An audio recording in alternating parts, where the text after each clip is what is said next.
a KQED television production. It's like holy mother of comfort food. Throw it down, it's noodle crack. You have to be ready for the heart attack on a platter. Okay, I'm the bacon guy, right? Oh, it just did a jig every time I dipped into it. It just completely blew my mind. I felt like I had a mouthful of raw vegetables and dry dough. Oh, yes. Please, I want the dessert first. Yes. Told me you had to wait.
Hi, I'm Leslie Sabraco. Welcome to Check Please Bay Area, the show where regular Bay Area residents review and talk about their favorite restaurants. Now we have 3 guests and each one recommends one of their favorite spots and the other 2 go check them out to see what they think.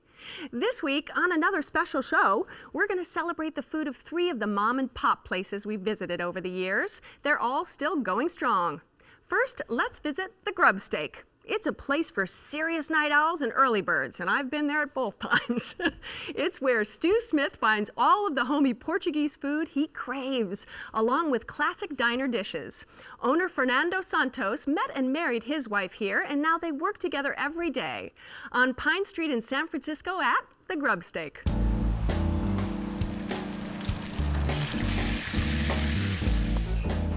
So the Grubstake, it's an old streetcar, and it originated on Mason. When it was on Mason Street, there was a movie that was shot there with Humphrey Bogart in it. So that was pretty interesting. Then it was moved on to Pine Street, and it's been here for 40 years now. We serve Portuguese and American cuisine, all types of food, from breakfast, lunch, dinner, snacks, appetizers. Then the most popular later on, a lot of people have steak and eggs, pork chops, burgers, and a lot of breakfast. Ooh la la. The Grubstake has a wide range of customers here, from taxi drivers to people that work in restaurants and people from clubs all over the city. There are a lot of people that have been coming for over 10 years, over and over. They know exactly what they want, they walk into the door. Everybody will meet here at the Grubstake, and this is like a family sometimes. And we open every day till 4 in the morning, so you can come anytime you want. We'll serve you Portuguese and American food. Ciao, bye. All right, this is a diner, Stu, but it's really a historic place, isn't it? Yes, it is. It's an old streetcar, and it was a 24-hour diner that served breakfast 24 hours a day and a lot of other stuff. And then about 18 or 20 years ago, a Portuguese couple bought it. And they put on a Portuguese menu on one side and American standards on the other. So you got breakfast and you got linguiça. You got breakfast all the time until 4 a.m. every day. And linguiça, yeah, big. They sell a lot of linguiça. They sell it with pasta. They sell it in sandwiches. Sure. They sell it in soup. They sell it any way they can. That's right. And the streetcar dates back to 1927, I think. Yes, The rail car. All right, what was your experience at the Grubstake? I'll start with you, Mark. Well, my experience was pretty good. We actually went there on a Tuesday night, and at 7 and left around 9, and it was packed. I mean, so that was really impressive. But a really diverse crowd. I mean, there was more of like a hot, sexy senior citizen kind of crowd going on there, which was always a reflection on me. I don't like that. No. They're what, 2 years older than me, right? No. Just hold on to the hot and sexy. But they were laughing. It just kind of reminded me like your grandparents when everybody's just out having fun and just laughing and talking. And so, I think it's definitely a place to people watch. Yeah. Especially at 2 a.m. I'm so glad you guys didn't make us go then, because I was like, that's probably the key. I'm because like, that's you what it missed is. Juanita and Heclina and that whole crowd because they're there all the time. Right. When you're out drinking and then you want a burger, a cheeseburger, that's the spot to go, right? Definitely. Because it is open actually, I think, till 4 a.m. Till 4 a.m. Till 4 7 days a week. Mm-hmm. I mean, I liked it. I just was afraid, and I don't know how to say this. I want to say this in a very complimentary way, but I said to a friend of mine, I said, you know, at 2 a.m. this food's good. So, but I mean that in a very good way. You know, I don't mean that like, are you saying you got to get drunk first? No, I'm not saying that. But it must have been something to see in the 70s and the 80s, and you know, when everybody was out around that area, it must have been something really special. So. What did you have to eat? Okay, I'm a big fan of linguiça. I just love linguiça, and when I saw that, I was like, oh, okay, this is great. Yeah. And but what was so great about it is that they gave it on a French roll and butter. So two things I don't eat is I try to stay away from white bread and butter, so I just felt like, oh, well, this is a treat. I mean, they're making me eat it, you know what I mean? I have to do my research, right? Oh, twist your So I was just like, so I kind of had this look like, oh God, this is like heaven, so I could do this. So, yeah, you eat linguiça, but you avoid bread and butter. I love that. All right, Karen, what about you? What did you have to eat? I had a delicious kale and potato soup. It was very good. I only one thing about it is just a tad salty, but it was, other than that, it was really good. The fog was just rolling in. It was a Saturday night, and it was just very fitting. And I had a dish with bacalao, the salt cod, and potatoes. Was really hearty. Had these beautiful terracotta plates in the bowl. I was loving it. And bacalao is a traditional Portuguese dish. She ate from the Portuguese menu on the back. I was being adventurous. Admittedly, I wanted to eat breakfast. I'm one of the gals who I like breakfast at dinner too, but I resisted, and I think I'm going to go back for breakfast and the homemade pies they had selected on there. But it was fun. And what are your favorites when you go eat there? Some of the dishes that you enjoy? I love almost everything they serve, and it's such a diverse menu. I mean, I never get tired of it. We probably go about 3 or 4 times a week, and 8 times. 3 or 4 times a week? A week. This place? Oh, a week. Yeah. Oh my God! Do you have your own booth? Yeah, they must know you by name, right? I should. Yeah, I do know them very well. Yeah. But I don't think they treat me any differently than anybody else. And the food just remains, for such a broad menu, consistently great, in my opinion. I love the food. The service there was amazing. They were so kind and friendly, and I felt like the owners were there. They are, yeah. Which is really important. And people love that San Francisco charm of knowing the owners, and they come out and they talk to you and they greet you, and you know, they were just wonderful to us. As you said, a local spot where, and it sounds like you got the same treatment that you did. Yeah, and I think everybody does. I think it's probably the friendliest, most authentic diner in San Francisco, if not all over. I travel a lot and I go to restaurants all over, and we have some great diners here, but I can't think of a place that is that friendly, that is that diverse in its clientele, that cooks such good, authentic food. It's a family-run joint with a family that loves its audience and cares about them. All right, Mark? I would definitely go back to that. I thought it was a lot of fun. It had a lot of positive energy to it, and I think that you know, it's definitely a place where you could see taking your friends and just having a great time and enjoying it. Because like I say, I mean, it's probably better to watch reality there than watch reality TV at home, right? You know, so, and that's what San Francisco is famous for. It's a diversity and, and just watching just a mixed group of people. So. And those sexy senior citizens. Hey, they were very friendly. They were polite. All right, Karen? I will definitely return to the Grubstake. I thought it was a friendly joint. I met the owner there, was very friendly, welcoming. Even though I'm not a San Francisco native, or do I reside in San Francisco, I'm down in the peninsula, but they made me feel like a local right when I walked in there, and good food, great value, so I'm a customer. If you would like to try the Grubstake, it's on Pine at Polk in San Francisco. The telephone number is 415-673-8268. It's open every day from 5 p.m. until 4 a.m. Reservations are recommended, and the average dinner tab per person without drinks is around $20.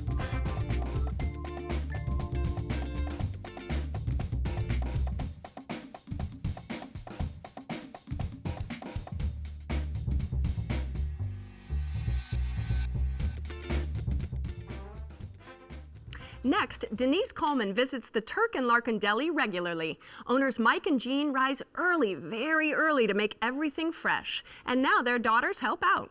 You won't miss the location at Turk and Larkin in San Francisco, as it's all in the name, the Turk and Larkin Deli.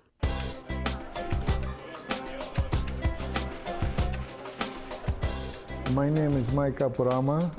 I'm the owner of Turk and Larkin Deli. We started in April 1979 with 3 kinds of salads and 5 kinds of sandwiches. My wife and I, we start at 5 a.m. every morning, start making fresh salads, and we bake barbecue chicken every morning. We make falafel from scratch. We make hummus, and the rest of all the salads every day, 5 days a week. My wife, Jean, and me, we spend together 24 hours a day. But when we're in the store, we treat each other as a professional. We work together as a team. I ask her, do this, she asks me, do that, I'll do it. Our customer mostly regular, they come every day. And we have judges from the courthouse, we have homeless from the street. They're all coming every day. And we all treat them just like friends. And everyday customers, they keep coming back and back, and that's why we're in business 31 years.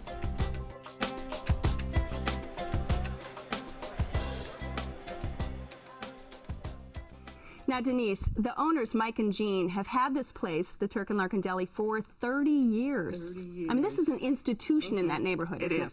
Have you been going for 10 years, darling, 10 years? And it literally has been 10 years. And I have loved every minute of it. I love their fresh salads, their incredibly tasty lean meats. It's just awesome. And the service, the incredible service that Mike, he's at the, at the counter constantly serving up the salads and the sandwiches, and he keeps everybody and everything moving. And Jean, she's at that cash register just ringing everything up. Everybody knows him by name. Everybody knows him by name, right? Everybody. It's absolutely, it's incredible. Love it. Eat there as often as I can. And they get there at 5:30 in the morning to make those salads every day. Salads. They're freshly made every day. Right. Now, Evan, when you went, because you sort of shook your head with Jean, was she cracking jokes behind the counter? Oh, yeah. Oh, Mike and Jean are adorable. She's a lot of fun. And I love the way she pitches in, too. He'll be doing things. He's got a system. He's on a roll. She has a way of homing in on exactly what he's doing and where he left off with the last customer and is able to jump in and grab, one more salad or whatever it is, and boom, ring them up. Because the lines can get long at that place at lunchtime. Yeah. They really, they're a well-oiled machine. Right. And when you went, what did you have? I had the meatloaf sandwich. I actually had a half a meatloaf sandwich, and it was a chunk of meatloaf on a half a roll and 2 salads. That's right, honey. You need a little fattening up. It's okay. We need to fill you up a little bit. I can afford to eat. Right? So, and I had the nice combination for $6 1/4. You get a half a sandwich and 2 salads. And so they offer all those combinations. Yeah, they have interesting combinations you can choose from. So I got the Caesar and the Greek salad. They make 20 different salads every day fresh. Every day. Every day. And each one of them has their own distinct flavor. If you get an avocado salad, you're going to have plenty of avocados in there. And you're going to know it's an avocado salad. The same thing with the ambrosia or the fruit salads. I mean, who makes ambrosia anymore? Come on, let's face it. It's great. You got to go. That's right. You gotta, and you don't even work in the neighborhood anymore, right? But you still come back. I still come back, absolutely. It's my best and favorite lunch place to go. I went several times, actually. I approached it from 2 different locations each time and had a rather harrowing trip through the neighborhood. It's a very colorful neighborhood. Yeah. Colorful, there we go. That's the way to describe it. I was kind of concerned for my safety, to be honest with you, and although that shouldn't define the dining experience, it gave me pause as I was eating, thinking about how I was going to get back to my car. But there's almost always uniformed officers in there. Yeah, really? I felt protected. That's true. I did see some uniformed officers in there. Always. But to answer your question, I had the first time I went, I asked what they recommended. They recommended a roast chicken, which seemed to have kind of a paprika seasoning and was still fresh from the oven and was actually very delicious. I got a ravioli salad on the side, which was fine, but you say that they're all made fresh every morning. I wonder if the ravioli is made fresh every morning, but it was fine. And I went back with a friend. We tried the pastrami sandwich, which is listed as a specialty on the menu, and a bacon sandwich, which is also listed as a specialty. Both were just fine. I was a little disappointed that they were made warm via microwave as opposed to some other method, but they were fine. They were fine. Okay. Fine.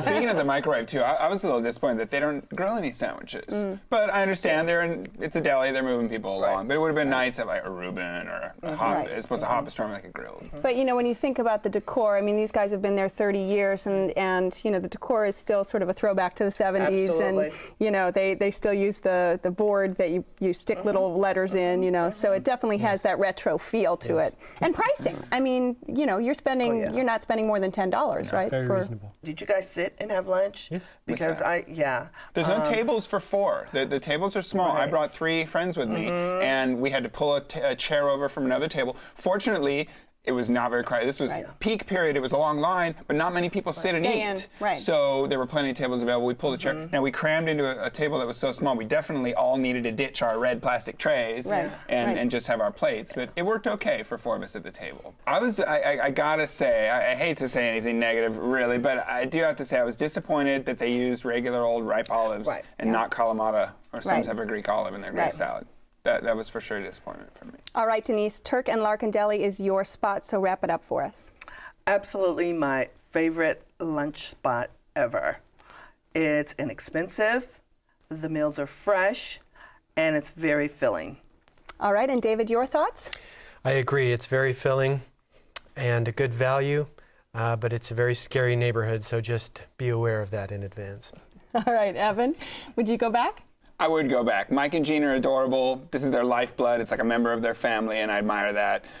It's not necessarily a destination I would go to, but if I was in the neighborhood, certainly next time I'm on jury duty, I'm sure I'll go see Mike and Jean for a sandwich. All right, if you would like to try Turk and Larkin Deli, it's on Turk at Larkin Street in San Francisco. The telephone number is 415-771-6889. It's open for lunch Monday through Friday. No reservations are needed. And the average tab per person without drinks is around $10, and that's cash only.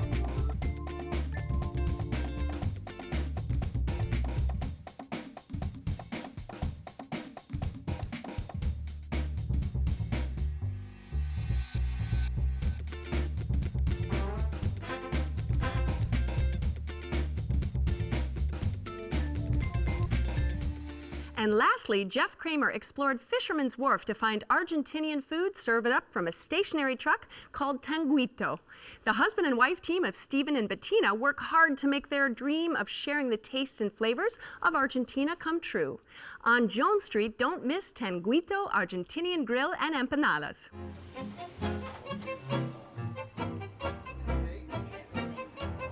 I am Steven Alexander Rodriguez Mares. And I'm his wife, Bettina Laura Lewin. We are the owners of Tanguito, Argentinian Grill and Empanadas, but he is really the mind and heart behind them. I don't know the mind, but my heart.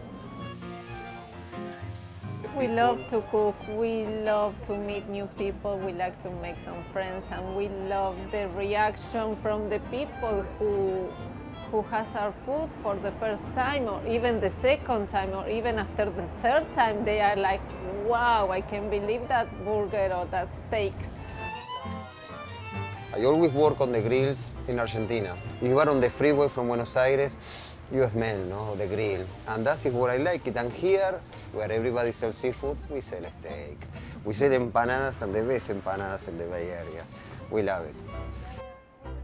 Our specialties are empanadas, but it's very popular the hamburger because we put a little bit of chimichurri in the ground beef.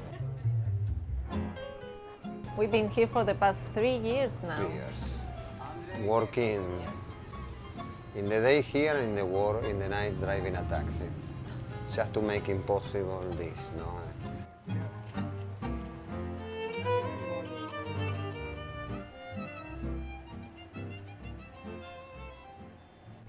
Okay, Jeff, now I know, we could talk about tango. I'm a big Argentina fan, but... dance on the tabletop Dance if on you'd the like. table. Well, don't get me started, because I would. How did you discover this spot? It isn't a moving around food truck. No, totally by accident. I don't even like going to Fisherman's Wharf most of the time, living here, there's no reason.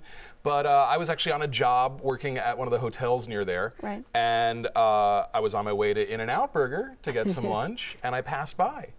And I was intrigued because I realized I didn't really know what Argentinian food was. And they had empanadas. Meat. Yes, meat. well, it is all about meat, true. But in addition, they had these empanadas and they had like a spinach quiche. So I went to In-N-Out Burger anyway, but on the way back, I stopped at this truck. I was like, I have to at least experiment. And then the first thing I had was their spinach quiche, and then I went back the next day and started exploring their menu and realized just how good it really is. Right. And what is your go-to dish when you get there? You know, I love, it sounds trite, but I love everything they do. I mean, the empanadas, without a doubt, are, I mean, if you're going to make me pick one thing, you have to try the empanadas. There's the ham and cheese, which is really great, and I went with my friend Ray, and he loves that. There's a chicken, there's a beef, there's vegetarian options, so there's usually like 3 or 4 different empanadas on any given day. This is better steak than steakhouses serve. Really? I am not kidding you. I'm not necessarily just talking about quality. I'm talking about flavor. I ordered the Tanguito burger, which is humongous. And I was like, okay, I don't know if I'm going to finish this. And they said, okay, have this while you wait. And they brought me a little tray of beef that was perfectly While grilled. you're waiting for your meat, here's some more meat. With the chimichurri sauce, which is known in Latin America. And theirs is outrageous. I'm like sitting and going, wait a second, this is a truck? I had a friend say, I'm not coming with you because it's a food truck. And so I ended up going alone. And I said, okay, you know what? I'm going to do it Latin style. You know what we do? We take things to go, because that's also a telltale sign of good Latin food. So I ordered the paella to go, and I ordered 2 empanadas to go, but I had the chicken there because the chicken, to me, I know everybody's go-to is the beef. Yeah. The chicken is a real sign of a good empanada. That's a little inside Latino thing. And let me tell you, that chicken empanada, girl, that will make you dance. Okay, well, let me roll back for a minute. The French fries. He had the nerve to come out and ask me, would you like garlic? I'm like, Dracula likes garlic on his fries. I'm like, yeah. And then I sat there and ate these fries and go, how am I going to finish this Tanguito burger? And the burger is outstanding. Now, what did you have, Mike, when you went? Well, I went, and it was a Saturday morning, and so I thought Fisherman's Wharf, there's going to be this huge line, and so my friend and I, we decided to split 3 dishes. We had the paella and the mahi-mahi and saffron rice, and we split a dessert of the dulce de leche crepe. But I'll say that service was the one thing that I said was needed to be kind of improved. It took 20 minutes for the paella to come out. No, but it took 20 minutes for the paella to come out. But it's fresh. And they didn't know that we were splitting. Okay. And so the other entree didn't come out for another 25 minutes, so it's 45 minutes for one of the entrees. So for a food truck or any restaurant, I want it to come a little sooner. Yeah. But I'm going to understand that it's a food truck. But the paella, I thought, had this, these beautiful colors, these autumnal colors of gold and green and orange, and it had the squid and the crab meat and the chicken and the sausage, and I thought that was so good.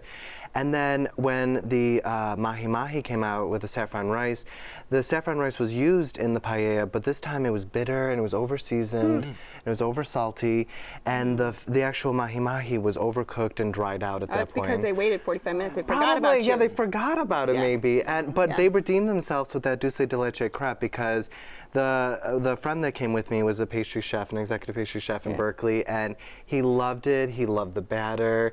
It really melts in your mouth.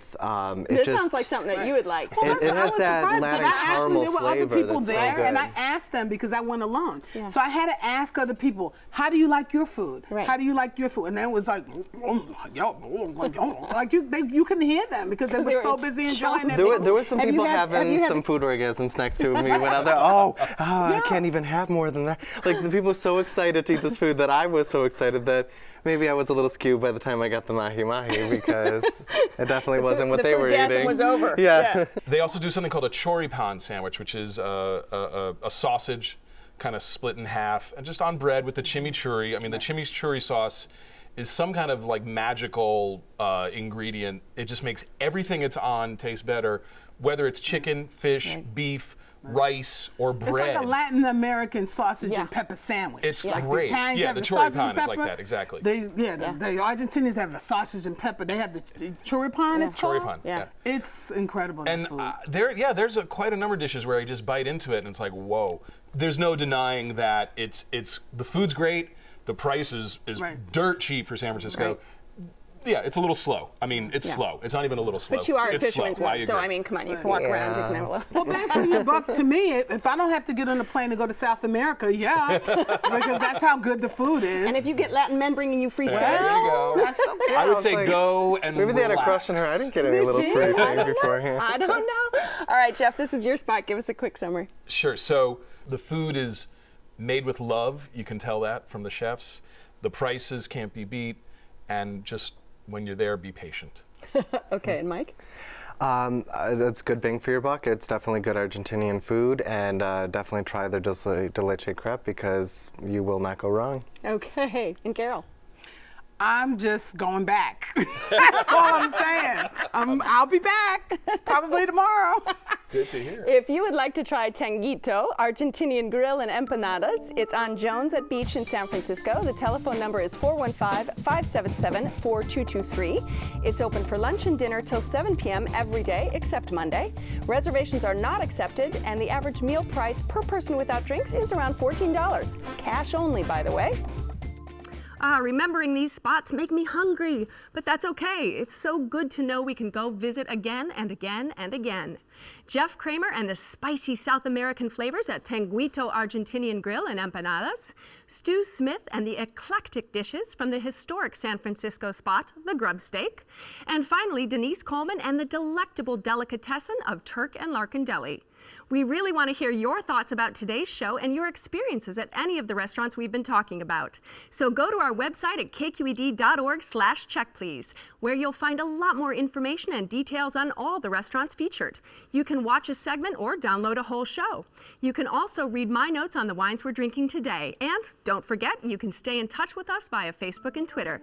So join us next time when 3 new guests will recommend their favorite spots right here on Check Please Bay Area. I'm Leslie Sbrocco, and I'll see you then. Cheers. This show is available on demand and online. To watch an episode, find restaurant information, or to apply to be on the show, go to our website at kqed.org/checkplease. You'll also find us on Facebook and Twitter.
A KQED television production.